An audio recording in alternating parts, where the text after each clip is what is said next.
Olha só, um assunto polêmico aqui. O governo de São Paulo divulgou mais uma reclassificação do Plano São Paulo. Agora todo o território entra na fase 1 vermelha, com medidas mais rígidas de isolamento todos os dias após as 8 horas da noite até as 6 horas da manhã. A medida também vale para os finais de semana e feriados. A decisão foi tomada após um aumento de casos, internações e óbitos pela Covid-19. O governador João Dória lembrou da situação em Manaus, no Amazonas, e falou que o aumento intenso da pandemia na região foi resultado da pressão para que as atividades econômicas fossem retomadas. As medidas passam a valer na próxima segunda-feira.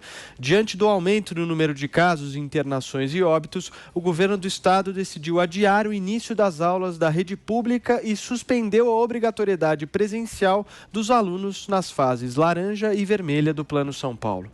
De acordo com o secretário estadual da Educação, Rocieli Soares, as escolas continuam autorizadas a funcionar no âmbito municipal, estadual e privado.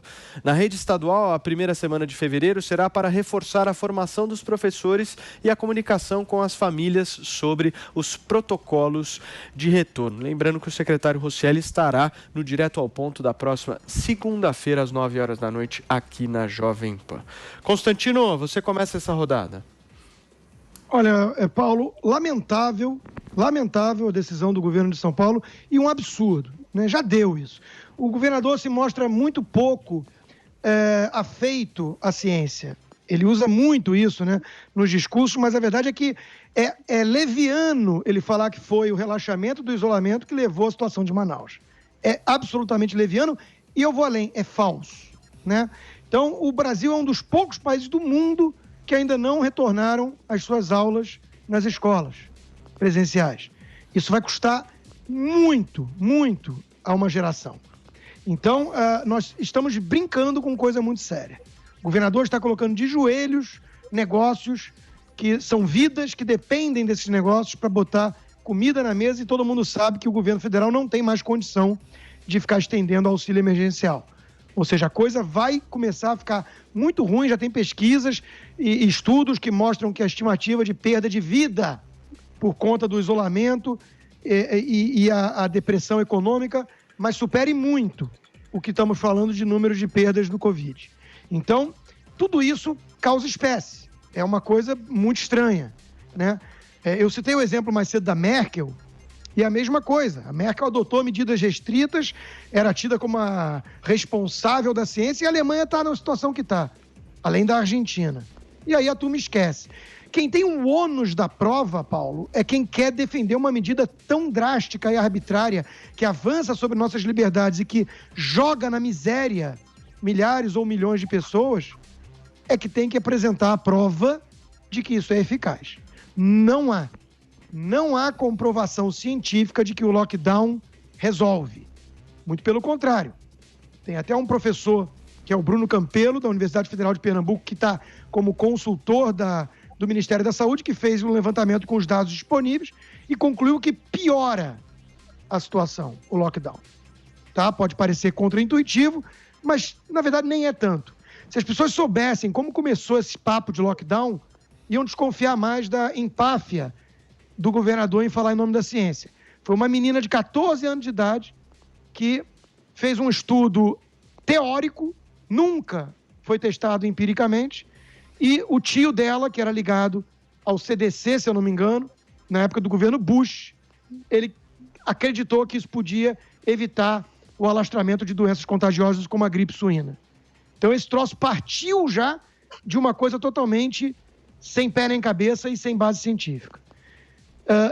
Nós vimos a imagem antes de entrar no comercial da vacina de Oxford chegando, que é uma vacina com mais de 90% de eficácia, 2 milhões, né, de doses. Eu quero dizer com isso que mais uma narrativa da mídia se esvai. Criam polêmica onde não existe, tentam o tempo todo desgastar o governo federal e enaltecer o governo estadual de São Paulo. Né? Chegou a vacina e nós vimos a imagem de alguns ministros, mas eu senti falta, né, de uma figura ali. O presidente da República me parece que não estava presente. Ao contrário do governador de São Paulo, que pareceu ter se transformado num papagaio de pirata, onde tinha alguém levando vacina, estava ele do lado. Fora quando chegaram os insumos da Coronavac, ele foi lá fazer um estardalhaço com essa chegada. Virou marqueteiro. O presidente sequer estava lá agora. Só que é o governador que acusa o presidente de só pensar em 2022. Ele quer só pensar em vidas e ciência. Essa narrativa está cansando. Acho que não convence mais ninguém. Diogo Schelp. Olha, essas medidas do governo do estado parecem que não ajudam muito pouco, ou se é que ajudam, né, se não houver colaboração da população.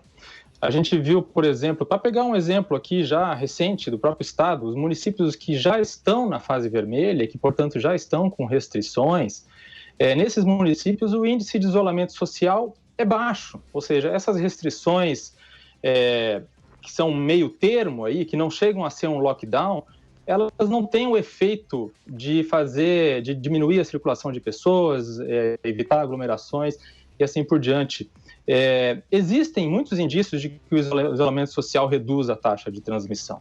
Um exemplo que eu convido todos aí a conferir por si mesmos é o site da Fiocruz chamado Infogripe, que dá os dados de cada estado da federação com a evolução da taxa de mortalidade por doenças respiratórias. Dá para você separar lá e selecionar só a Covid, por exemplo, pode também pegar as outras doenças respiratórias e comparar. Mas o que mostra esse gráfico? Se você pegar os estados do Amazonas e do Rio de Janeiro, por exemplo, e dar uma olhada na primeira onda da pandemia, você vai ver que o pico de morte, pico da taxa de mortalidade em semanas epidemiológicas é muito maior do que, por exemplo, o pico de mortalidade em estados como São Paulo e Bahia. E por que eu faço a comparação entre esses 4 estados? Porque no mesmo período, se você verificar os índices de isolamento social no Amazonas e no Rio de Janeiro, você vai ver que nesses estados as taxas de isolamento social foram muito mais baixas do que em São Paulo e na Bahia. Mas eu estou dizendo isso, mas com a ressalva de que se a população não quiser fazer, não quiser ficar em casa, não estiver disposta e não tiver mais paciência para ficar em casa e evitar ir em aglomerações, fazer festas em casa, por exemplo, não adianta. As taxas de contaminação vão continuar altas, né? Então não adianta fazer esse tipo de restrição. A gente vê, por exemplo, essas restrições meia boca, né? A gente vê o que aconteceu no final do ano passado. Aquela tentativa de fechar só durante 3 dias depois do Natal, 3 dias depois do Ano Novo. A gente vê os resultados agora? Não, a gente vê que as taxas continuam altas. Então, acho que esse é o questionamento que se deve fazer. Parece uma medida meio desesperada do governo do estado, porque, de fato, as ocupações nas UTIs e o número de novos casos está aumentando drasticamente. A gente vê no Brasil todo, se a gente pegar o pico de novos casos diário, no auge da pandemia da primeira onda, estava ali na casa dos 40 mil novos casos por dia. E agora está na casa dos 50 mil. Então, a segunda onda está sendo muito pior que a primeira. Mas as pessoas não estão dispostas mais a ficar em casa. Isso não se resolve impondo restrições dessa forma. Mark, vai lá. As medidas são muito pouco eficazes, né? Essa medida aí, só depois das 20 são as restrições mais severas. Ora, o vírus tem relógio? Depois das 20 ele infecta mais, por isso as pessoas têm que ficar em casa. Antes das 20 pode circular normalmente. Então, é uma medida questionável já pela essência dela, né? De colocar o horário para que a circulação aconteça, imaginando que o vírus circulará menos por causa disso. O vírus não tem hora. O Diogo trouxe uma questão muito importante, que é sobre o respeito a essas medidas. A população está cansada. E cansada porque falta consciência. E sabe por que falta consciência? Porque a população, na prática, não viu o resultado prático nisso. Quando começaram a vender a história do lockdown, lá em março do ano passado, o discurso era: só por um tempo, até o sistema de saúde se reequilibrar e conseguir atender a demanda. O que nós vimos é que muito pouco foi feito. Inclusive, o contrário aconteceu. Nós vimos hospitais de campanha serem fechados, né? A estrutura ser reduzida em vez de aumentar. Então, a população não é boba. Ela começou a ver que essa história do lockdown, na verdade, não funcionou de fato. Porque no Brasil, o sistema de saúde regrediu no seu atendimento em vez de ampliar, e as pessoas continuaram sofrendo com os efeitos da pandemia. As pessoas não vão respeitar decretos ditatoriais. As pessoas têm que ser conscientizadas de que isso é importante.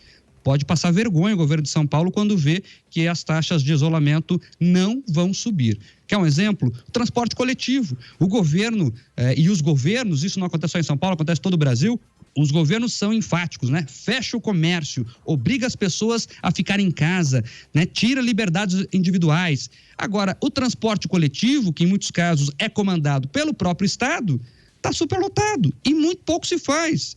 Dou exemplo aqui, por exemplo, do Paraná. Tem um decreto aqui que proíbe aglomerações com mais de 20 pessoas. Mas se você chegar em qualquer ônibus do transporte coletivo que é comandado pelas prefeituras às 7 horas da manhã, ele vai estar apinhado de gente saindo pelo ladrão. Então, o próprio Estado não fiscaliza as medidas que ele mesmo edita. É risível. Essa medida tem tudo para não dar certo. Até porque a lógica de se manter o distanciamento é justamente abrir mais. A Inglaterra deu exemplo no fim do ano, abriu o comércio 24 horas, porque se você tem mais opções de horários, as pessoas se aglomeram menos, elas podem se dispersar mais. É importante ter essa consciência. Tem que pensar um pouco fora da caixa, sair da unanimidade do lockdown. Há outras alternativas, há outras iniciativas mundo afora que têm que também ser levadas em consideração. Essa medida parece mesmo um desespero do governador de São Paulo. Ele é o pai da vacina, né? Então, ele não pode deixar que o estado dele agora tenha os índices subindo. Então, numa medida desesperada, ele tenta fechar as pessoas, imaginando que o vírus vai circular menos por causa disso. E eu queria terminar fazendo um alerta importante sobre a educação. Veja que entre as medidas estão novamente a prorrogação da abertura das escolas. Isso é um absurdo. As escolas, né, as universidades precisam reabrir, claro, tomando cuidados necessários, fazendo um sistema híbrido, tomando distanciamento, usando a máscara, álcool em gel, com todas as medidas necessárias. Mas tem que reabrir. Olha o exemplo da Inglaterra. Mesmo com os números altos, lá se fez questão de reabrir as escolas. Esse é o senso de prioridade do brasileiro, né? A primeira coisa a fechar foram as escolas. E, pelo jeito, a última a abrir serão também as escolas. Para nós não é prioridade. Tem shopping aberto, tem transporte coletivo lotado. Eleições aconteceram, não vamos esquecer disso. Em novembro, as eleições aconteceram sem maiores problemas, mas a aula não pode voltar. Isso vai ter um atraso na próxima geração imensurável. Os cientistas falam da janela de aprendizado, principalmente para os mais novos. Essa questão de eles perderem esses anos iniciais no aprendizado gera sequelas para o resto da vida de aprendizado. É muito grave. Inclusive, tem um estudo bem importante, um movimento até bem importante, do Dr. Rubens Catti, que é o chefe de pediatria da Universidade Federal do Paraná, que pede o retorno imediato, tomando os cuidados necessários, das aulas. Ele que é médico pediatra, que fala, olha, vocês vão ver daqui 2 ou 3 anos, quando as crianças não conseguirem acompanhar um desenvolvimento lógico por causa desse tempo sem estudo. Perfeito. O Brasil precisa reabrir as coisas de maneira consciente e não fechar mais.